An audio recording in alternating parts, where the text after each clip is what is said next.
এই যে যে অন্নপূর্ণা অন্নপূর্ণা ভান্ডার নিয়ে এত লাফালাফি করছো না, ওটা আবার বন্ধ করো।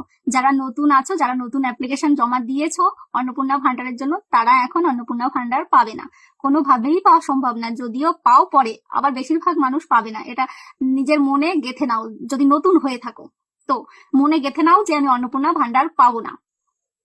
আর কারা পাচ্ছে অন্নপূর্ণা ভান্ডার? কারা পাচ্ছে? যারা আগে লক্ষ্মীর ভান্ডারের টাকা পেত, একমাত্র তারাই অন্নপূর্ণা ভান্ডারের টাকা পাচ্ছে বা পাবে। এই ভিডিওতে আমি কোনো মানে ঢপবাজি কথা বলছি না। যারা নতুন জমা দিয়েছে তাদের এখন টাকা দেওয়া হবে না। দিলেও পরে দিতে পারে, এই আশাটা রেখে দাও মনে যে তুমি পাবে না। যদি তোমার নসিবটা ভালো হয় তাহলে তুমি পেলেও পেতে পারো।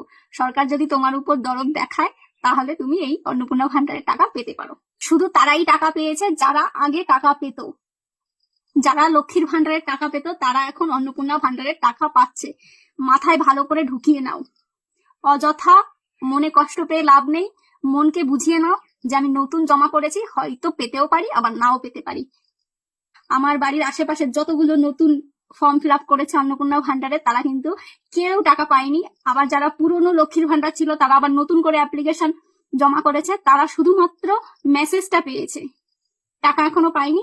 আবার অনেককে, অনেক লক্ষ্মীর ভান্ডার যারা আগে পেত তাদেরকেও কিন্তু টাকা দিয়ে দিয়েছে। আবার দেবে 10 দিন অন্তর অন্তর বা 7 দিন অন্তর অন্তর টাকা দিচ্ছে বা দেবে।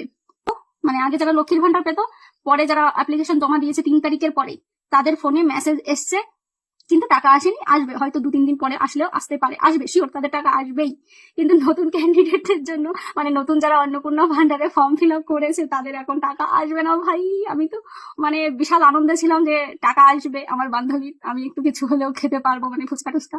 সেটা আর হলো না। আমি তো এমনিতেই পাবো না, সে আমি জানি, ওই জন্য আমি অ্যাপ্লিকেশন দিইনি। ঠিক আছে, কোনো ব্যাপার না। চলো, যাদের পাওয়ার উপযুক্ত তারা পেলেই হবে, তাতেই আমি খুশি।